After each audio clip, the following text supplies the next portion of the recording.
Well, hello YouTube, it's me, Fortmaster, and welcome back to another Curious Archive reaction. And yeah, this is another one of their videos that's going to be probably talking about, weird post-apocalypse or very odd, books or stories or whatever.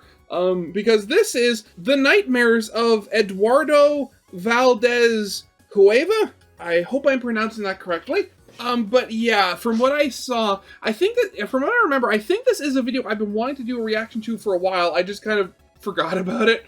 But from what I remember of the picture, it had I think it was a planet that was just made of meat or something like that. Really disturbing. Reminds me almost of oh god, what was the analog horror series? One of the first ones, what was it, Channel 86 or something? The one where Neptune was infected or something? I forget. But yeah, I mean, I always love, I love watching these videos, and honestly, I'm sad I haven't watched a Curious Archive video in a while. So, here we are now, even if it is one of the older ones. But yeah, I mean, if this is going to be talking about, an art, one of those, weird, art book things that he's talked about before, where, the Electric State and, oh god, what was the other one? I forget what the other one was called. Doesn't matter right now. But yeah, I mean, yeah, might as well get this thing started. So, yeah, of course, as always, original videos linked in the description if you haven't seen it yet for some reason. Corner video will lead to my Let's Play of the day. And if you like this video or any other video that I make, I'd very much appreciate it if you gave the video a like and subscribe to my channel, because over 3/4 of the people that watch my channel aren't subscribed, and I'd very much like that to change, because my main goal for this year is hopefully at 10,000 subscribers. But yeah, well, out of the way, let's get this thing started then, shall we? Have you ever seen a photo of a planet made entirely of living flesh? Ugh. Or an insect-human hybrid that can control minds? Or a 1,000-foot-long sea serpent that emerges in Iceland every year? These images might look like they come from some long-lost paranormal case file, but this is actually the work of the brilliant artist and world builder Eduardo Valde s-Hevia, who has spent the last several years bringing to life biblically accurate angel, oh no, nightmares so detailed that I had to know more. So, what would you say inspires your art? I'm a really big fan of the found footage genre, the type of horror that is not presented directly as if you're the subject or you're being chased by this monster. You've just found the diary of a person that was chased by that monster, and you are living that experience through those documents. Oh. Brought to life through a combination of old photographs and new elements. God, that is a massive mermaid. Wow, okay. Actually, no, I think there's some people on the internet that wouldn't be disturbed by that. Valde s-Hevia's art merges history and the surreal, with images that feel like they come directly from classified historical documents. The artist creates standalone images as well as richly detailed series with dense, interconnected lore. God, that is disturbing. So, for this entry into the archive, we'll investigate the monsters and madness of these dark case files. I'm sorry, when I look at that, all I can think is, crab people, crab people. I mean, yeah, that is very disturbing, but I mean, crab people, I mean, come on. And you can support the artist on Patreon and follow the projects using the links in the description. Now, prepare yourself for the terrors of Valde s-Hevia. Oh, that's creepy. Valde s-Hevia's longest project is the Megalomorpha series, a fragmented anthology exploring humanity's many unfortunate encounters with mysterious insect-like lifeforms. What inspired the Megalomorpha project? I kind of modeled this story after internet rabbit holes. So it's a bunch of small stories. In each of these stories, there's one piece of the puzzle of that larger lore, but only one. You need to read a bunch of them to start putting them together. Oh, okay, yeah, that's... okay, already this is starting to go really weird places. Oh. One of the earliest fragments of the Megalomorpha story comes from 1910 on the coast of Maine. An unidentified carcass washes up on shore, a strange shell that resembles a giant insect. Oh, wonderful. Shortly after, the town's fishermen who discover it become paranoid that the abnormal life form is cursed. Ugh. And burn the remains before scientists can examine them. Oh. Another sighting comes in 1913, when the Australian Antarctic expedition finds something strange in the ice. Recovered diary entries indicate that the crew extracted the frozen lifeform from the glacier and brought it back to camp. Unfortunately, the specimen would be lost later that winter, when crewman Sidney Jeffries came to believe the creature was trapped and wanted him to break it free. In the end, he shattered the frozen block with an axe, destroying the specimen within. The megalomorpha, they can kind of make themselves appear to the people around them as kind of whatever they interpret, and it's based on their previous beliefs. What their background is, they might think it's some sort of deity. A recovered poster shows that a few years later in the 1920s, the Turner Bros Circus began touring the USA with an unusual exhibit.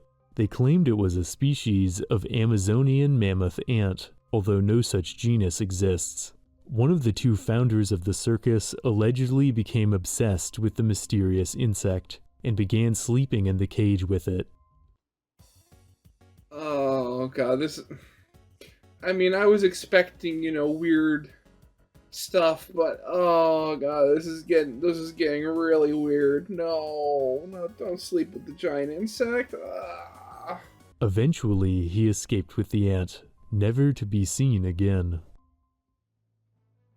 A leaked report tells us nearly a century later, in June of 1961, a group of Russian Navy personnel discovered something unsettling in the Kara Sea. Upon investigating a sunken merchant ship, a diver came upon the nest of some sort of creature. Analysis of the eggs determined they belonged to a species previously unknown to science. But while the diver's camera was recovered, the diver was not. Oh, of course. The rest of the crew deemed the waters unsafe to investigate further, and what eventually became of the site remains a mystery. Researcher Nigel Buckley tracked down the details for most of the megalomorpha sightings, making it his life's work to collect the scattered reports on the creatures before passing away in 1986. Fragments of notes and illustrations indicate Buckley believed the lifeforms were related to insects. Despite the megalomorpha's extreme variability in appearance, Buckley theorized they were a single species that went through radical metamorphosis over their life cycle. While Buckley... God, I mean, metamorphosis throughout their life cycle, turning from giant ants to giant beetles to what I presume are like to weird mutant human hybrids later. Like, how? He could not prove the existence of these nightmares. The sightings continued after his death, but we'll come back to the megalomorpha. Oh no, there's more. Another brilliant horror series is The Facade, a paranoia-inducing work that comes from a collaboration between Valde s-Hevia and fellow artist Luke Baker. I love Luke's art, so we're chatting one day and I was like, we should collab on something. We converged on the topic of doppelgangers. Oh. The story begins in 1865. A photographer reveals his latest invention to the French emperor's court, the turning portrait. Yet the portrait of one Baron Renard comes out wrong. The camera is deemed defective. Unbeknownst to the court, the real problem is that the individual in the photograph isn't actually Renard.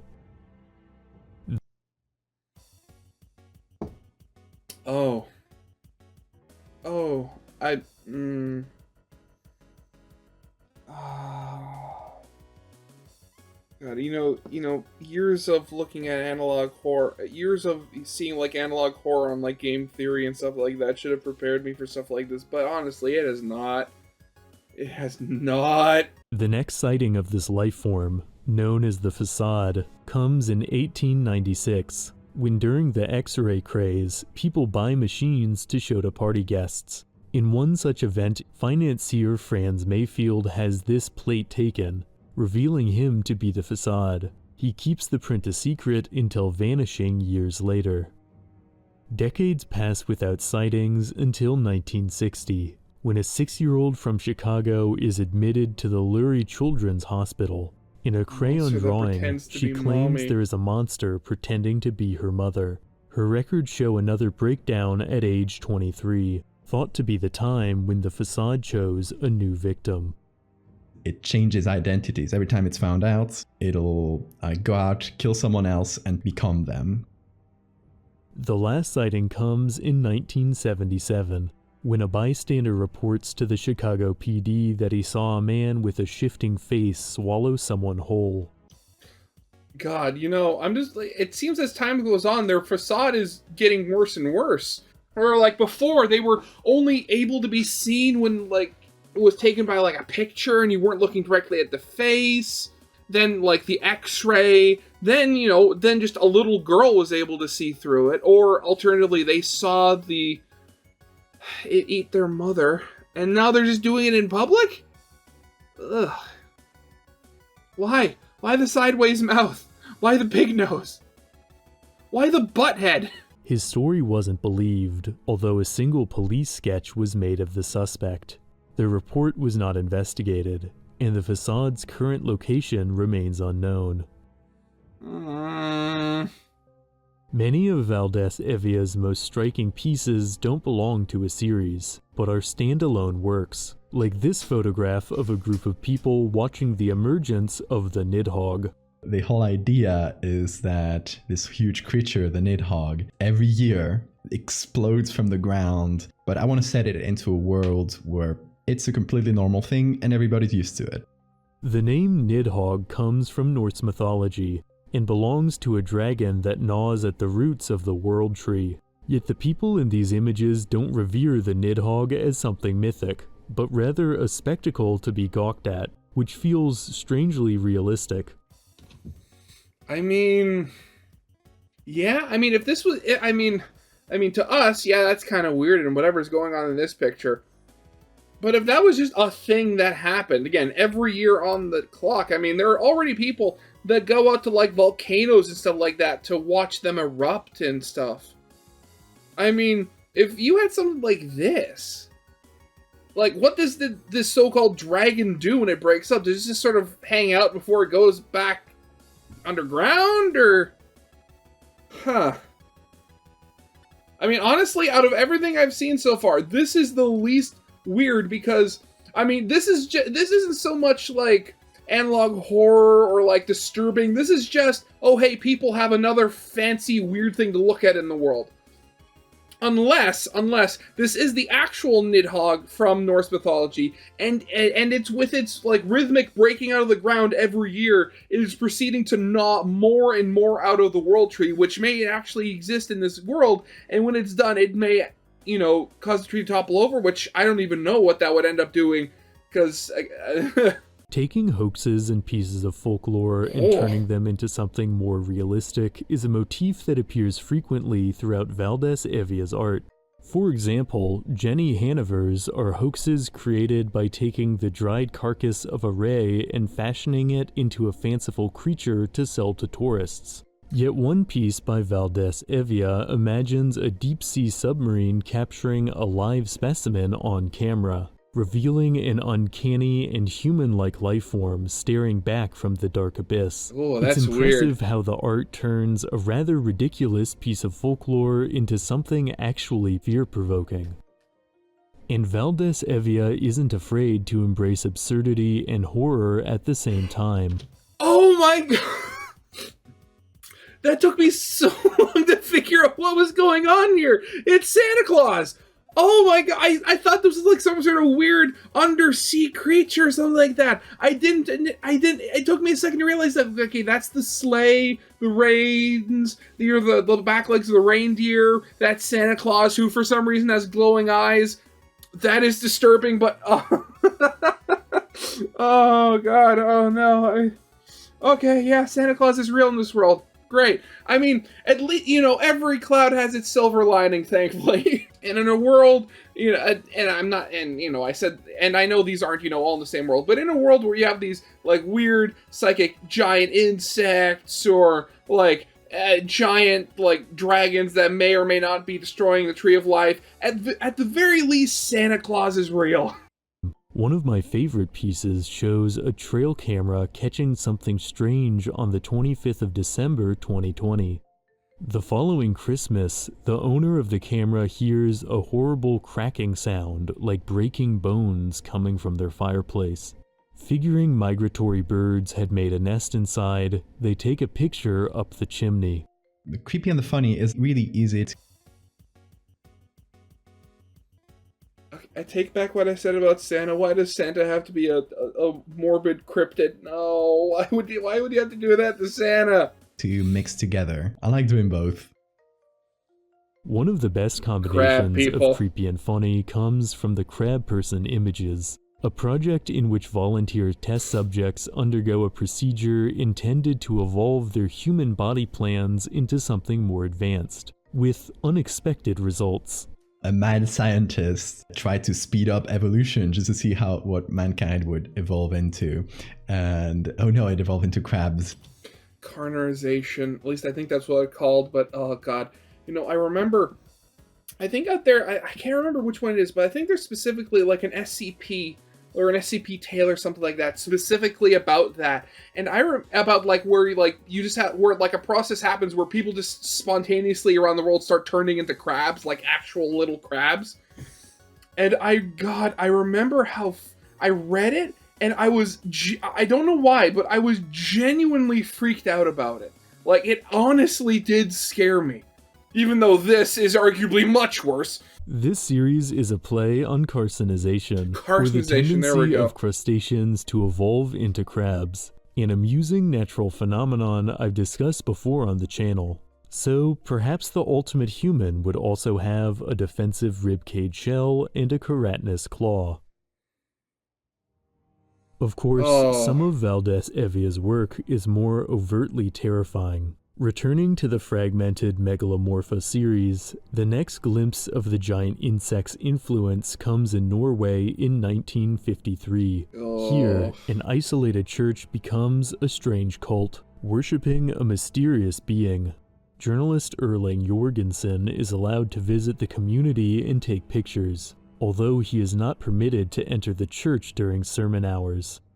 According to Erling's notes, however, on the day of his departure, he is overtaken by curiosity. Sneaking into the church, he sees an immense, moth-like creature appear on the wall. The congregation is silent as the monstrous insect pulsates, seemingly under its control. In my Megalomorpha series, it's all about these giant insects kind of manipulating people and kind of brainwashing them. This one that specializes in releasing pheromones with this huge organ could brainwash a whole group of people. Oh god, honestly, that is disturbing. But at the same time, like, it's been like the same has been with every one of these other images he's made, but they are so well made. Like, if I wasn't watching this and I knew they were fake, like, god, they look so realistic. After the sermon ends, a fire destroys the church and the insect that day. It is only years later, upon Erling's death, that it is revealed that he is the one who lit the match. Thank God. But the story of the Megalomorpha doesn't end there. More recent discoveries in fact suggest that the creatures may have been appearing for centuries. In 1982, a local news channel in Sicily discovers something bizarre. On the wall of a Roman ruin, a mosaic depicts what looks like an enormous wasp eating an antelope. The piece stands out from the other realistic scenes, and does not seem to match any known Roman myths. In a medieval codex from 15th century Spain, the Megalomorpha seems to appear again. While traveling in a boat, a nobleman's son discovers an unusual cocoon in the sea, which soon begins to alter his mind. Oh when an god, insect of course. hatches from the cocoon, the nobleman's son believes the creature to be holy, and has numerous statues made in its honor. Oh god, no, not the weird insect mutants. Ah, no. All of which have bug-like features. But other pieces indicate that human interactions with the Megalomorpha go back much further. Neolithic paintings in a cave found near Tearing, Spain depict what appears to be people fighting a large six-legged insect. In the next image, however, people kneel before a similar figure in a more solemn pose. They appear to be making offerings to it. The following part seems to depict the next stage in the insect's life cycle, but it has been purposefully chiseled off, leaving few recognizable traces. The final scene shows more people kneeling and laying down their weapons below beings that show elements of both human and the previous six-limbed creatures. Oh, An God. image that is perhaps the most unsettling of all. Near the paintings is a human skull with unknown malformations. Taken as a whole, it seems like the Megalomorpha's life cycle eventually involves merging with human hosts. But we'll come back to that story. God, why do these have to be so disturbing? I mean, on the one hand, you know, it's the whole, like, curiosity and stuff like that, but at the same time, like, God, you know, the people that create this kind of stuff.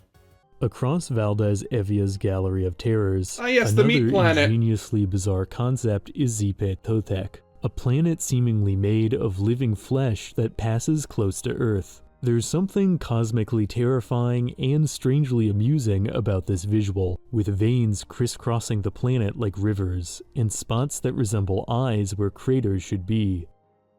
So, what can you tell us about the planet made of living flesh? It does have a little bit of, you know, speculative biology stuff, as accurate you can get about meat planets. It looks Meat red planets. and meaty, and that is because it uses a pigment, kind of like chlorophyll, to absorb energy from stars. And to move around, it needs to, you know, expel some matter, kind of like fart around the universe in a way. Pink pigment. I mean, okay, so thinking about it, I do know, I remember watching this thing talking about, like prehistoric and before times, and they did say that at one point there, I don't know if this was a speculation or if they actually had proof, but there were plants, they used a different type of molecule to collect energy from the sun that wasn't as efficient, but it was purple. And it's so like all plants were purple, so the Earth might have been not blue and green, but purple and blue. So that it was something similar to that, man. In the story that accompanies these images, after passing close to Earth, the Icemilkgooner leaves behind fragments torn from its surface due to Earth's gravitational pull. Oh, Authorities no. warn people not to touch the debris, as it still seems to pulse with life, which doesn't bode well. Burn it. And Just after burn the it. planet leaves the solar system, the probe Voyager 2 takes a space photo of what appears to be another member of Icemilkgooner's species that is now just a skeleton. So Jeez. the bone version of the meat planet that we see, it was one of these planets that didn't make it. It was very unlucky, and it didn't find a new star system, and it kept roaming around until, you know, it's just a husk. Jeez. One of Valde s-Hevia's longest... God, what was it? I think there was a horror game that came out a while ago, sort of in the same vein as like Iron Lung. It was like, what was it, Voyager 23 or something? And it was just that, where you were going around solar systems, taking pictures of planets and stuff like that, but you were being followed by a living planet that just ate you in the end. Ugh. This series is the Lycanthrope Project. Oh, an wonderful. exploration Okay. of an alternate history with werewolves, made in collaboration with the talented horror artist David Romero. The mixed media series brilliantly reimagines the werewolf mythos, reframing the monster's relationship to society in unexpected ways. So, what was the vision behind the Lycanthrope Project? One of the driving concepts we had behind this was putting the werewolf where the vampire usually is. So the vampire usually works as this aristocratic killer. It's the personification of the nobleman, kind of leeching off the, you know, regular people, and removing the vampire from there and putting a werewolf, which is usually this more like bestial thing. It's not usually a creature that's in control. One of the earliest depictions of werewolves in the Lycanthrope Project comes from a Roman mosaic. Honestly, thinking about it, the idea, man, like replacing vampires with werewolves. Really interesting. So does that mean that if vampires exist in this universe, they take the place of werewolves, where it's a human transformation against their will, like in the full moon, where instead of turning into a wolf, they just suddenly gain sharp teeth and a thirst for human blood. Actually, think about it. Would they be more or less dangerous than a werewolf? Because at least with a werewolf, you can tell that they're a werewolf from a long way off. I mean, you can't do that with a vampire. Ugh. Which depicts a party of hunters killing a lycanthrope. The curse of the wolf is passed on through bloodlines, and although in this image the werewolves are hunted, powers soon shift as individuals with the curse rise through the ranks of nobility. The next image depiction comes from a medieval triptych, commissioned in the 12th century by a secret society of knights called the Order of the New Moon. This group of werewolves, which features heavily in the Lycanthrope Project, believe themselves to be a chosen holy people, destined to rule over the masses.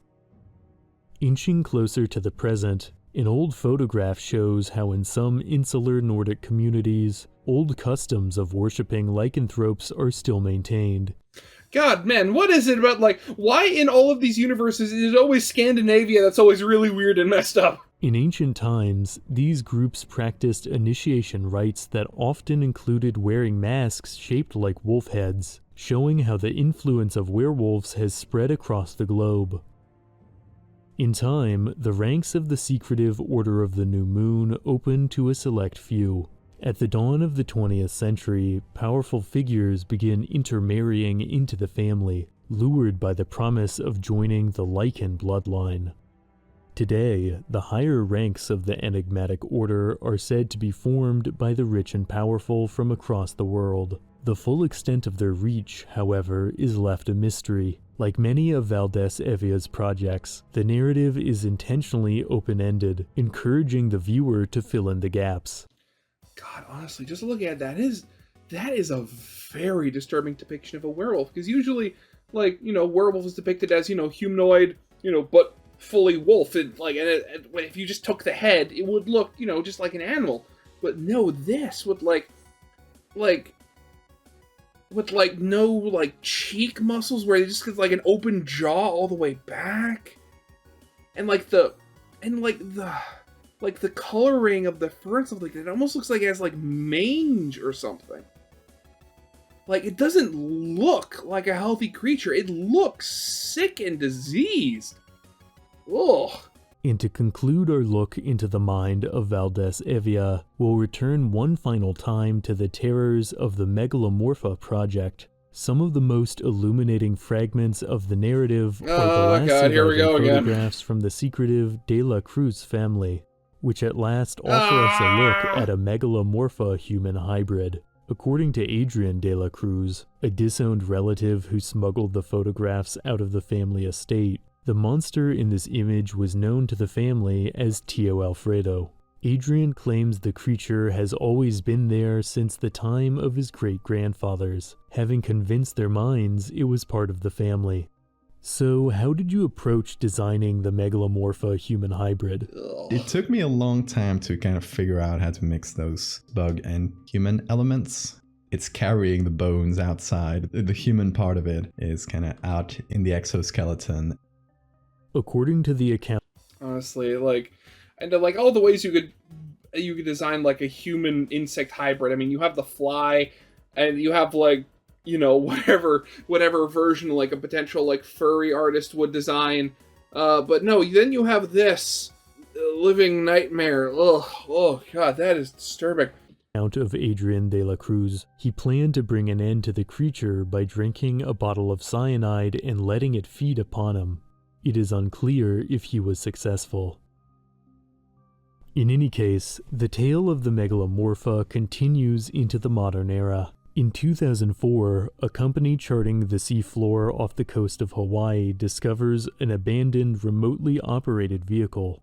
The vehicle was lost during a survey of a sunken ship, with its umbilical cord cut off, and on the vehicle's camera is a photo of a familiar insect-like creature which seems to have been the cause of the vehicle's disappearance, and perhaps the wreck of the ship itself. The final glimpse of the megalomorpha comes in the form of trail cam pictures from 2006, recovered from a now-defunct online hunting forum.